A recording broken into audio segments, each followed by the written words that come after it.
Hello my friends, welcome to another fantastic color grading tutorial, and I'm very excited today to present you this tutorial in 8K resolution. And the reason why we're doing this today because we're working with the Ursa Mini Pro 12K cinema camera. That's a mouthful. And on top of that, we're working with the new Gen 5 color science. I think they're both absolutely incredible, and I wanted to record this video for you guys in 8K so you get to see full capability of this camera. So let's get started.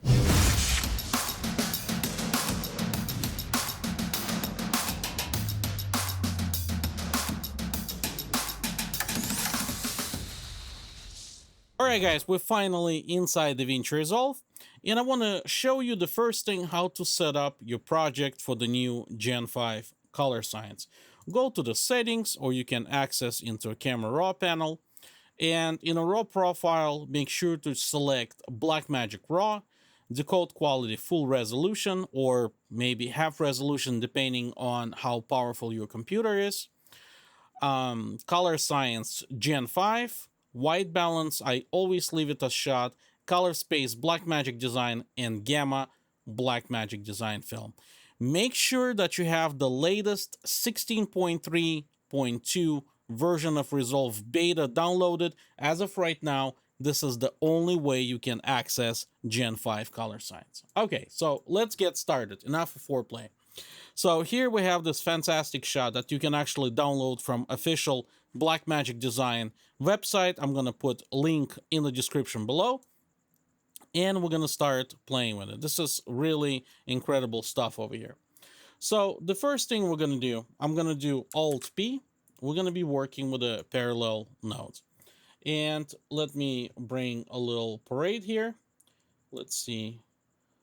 Okay, just like that. So we also see the luma value. And the first node I'm going to do, it's going to be contrast. And in the contrast node, it's very self-explaining. We're actually going to start dialing. Now, it's very important, okay? Let me select display qualifier focus, okay? And basically, whenever you point this qualifier, it shows you on the scopes where the exposure is. So I think in this shot, his skin exposure is all right. It works.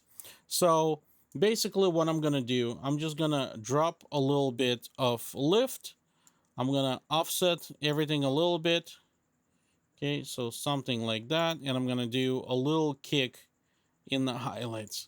Okay, so again, let's see really quick before and after. So we start introducing a little bit of contrast into the image.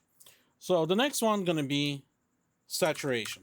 Okay, with the saturation, I simply going to use slider and I'm going to do a nice little kick. Okay, so something like that is all right. Let's check our vector scope. Okay, we're perfect. Back to the parade.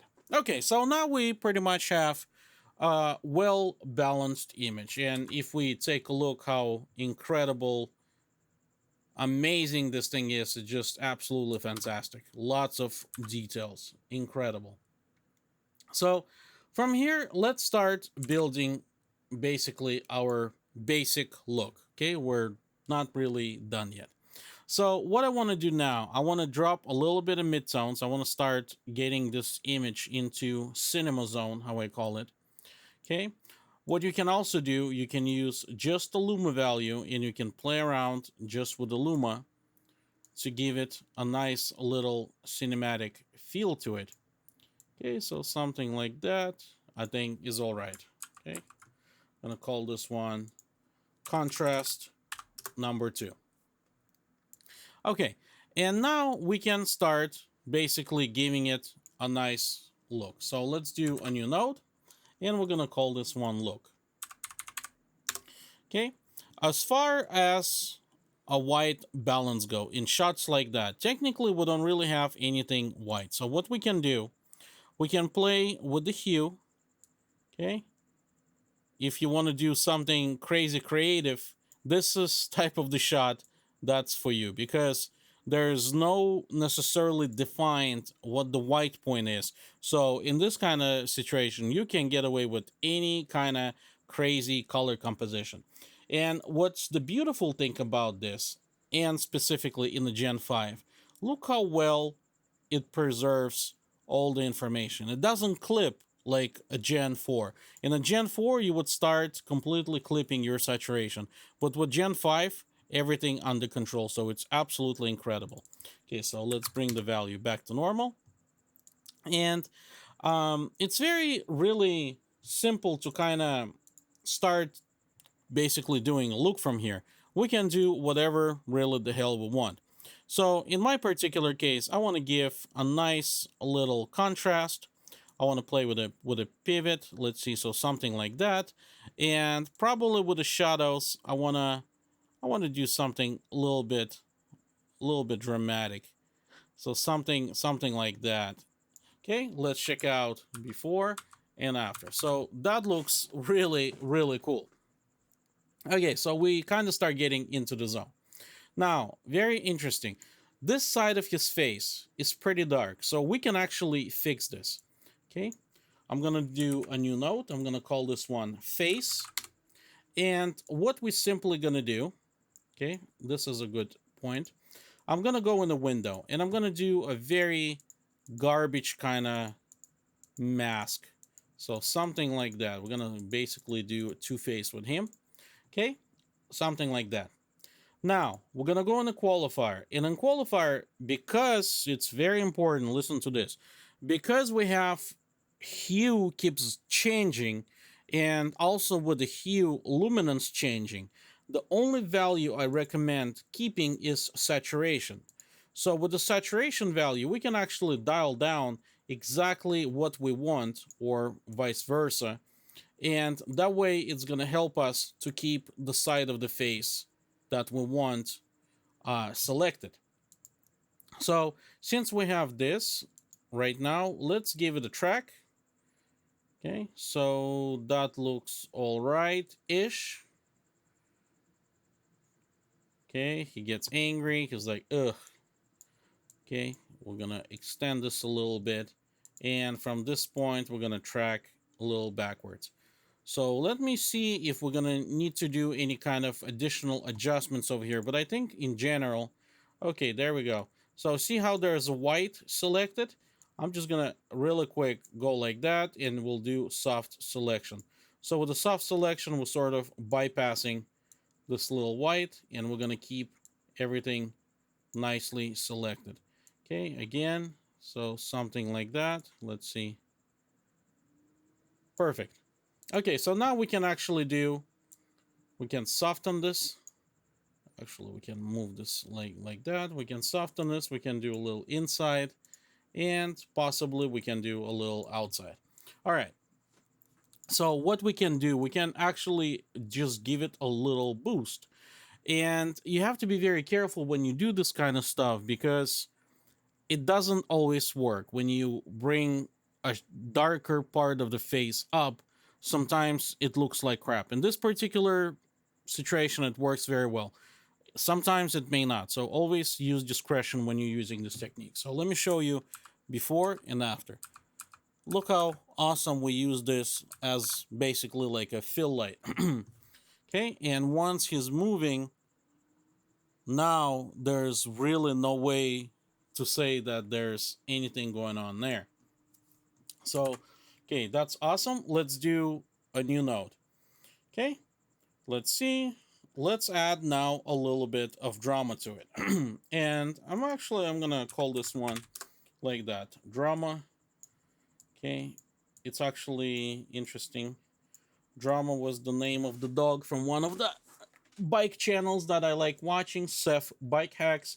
Highly recommend, guys, if you into biking. Really cool channel. Okay, so with the drama, what we're gonna do, probably I'm just gonna use this. That way we don't have to go too clever. Whoa, whoa, what happened there? Okay, just gotta be gentle, I guess. Okay, so like that.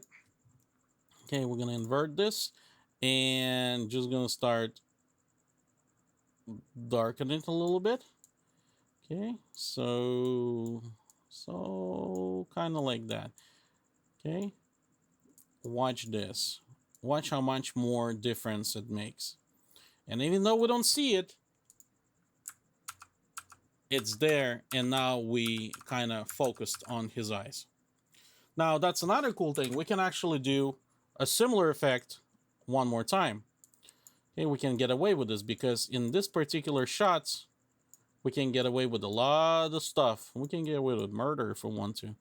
We can actually brighten up his eyes a little bit. Okay, like this. Keep it like that. So watch how fantastic this looks. So really quick, before and after. Before and after. So now it looks like he's actually being lit by onset lights, but in reality, just our magic inside the DaVinci Resolve. I still feel that this shot is a little bit flat. So what I'm gonna do now, I want to do a little bit more contrast. Okay, so a little bit more aggressive. Okay, we dialing contrast back. Okay, so that's cool. Again, let me label this for you. This one is contrast again. This one is eyes. Let me save really quick. Okay, so now we kind of start getting somewhere. Let me see what the contrast maybe I can do a little bit more. There we go. Okay, so that looks fantastic. So now let's do highlights. Okay, so let's do highs. Okay, just like this. And with the highlights, I want to do a little specular highlights. Okay, so log. Okay, like that. And we're going to start dropping back. And we can see how immediately the whole image comes to life. So check it out, before and after.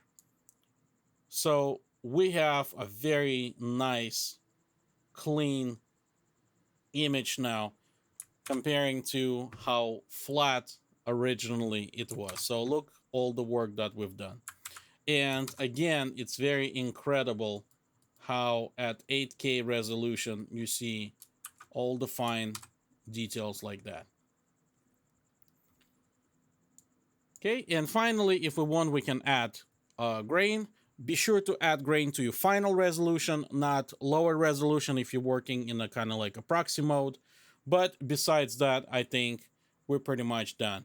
I think this looks incredible. I absolutely love the new 12K files and the Gen 5 color settings. Thank you guys so much for watching. If you enjoyed this video, please subscribe and I'll see you next time. Take care, and as always, learning never stops.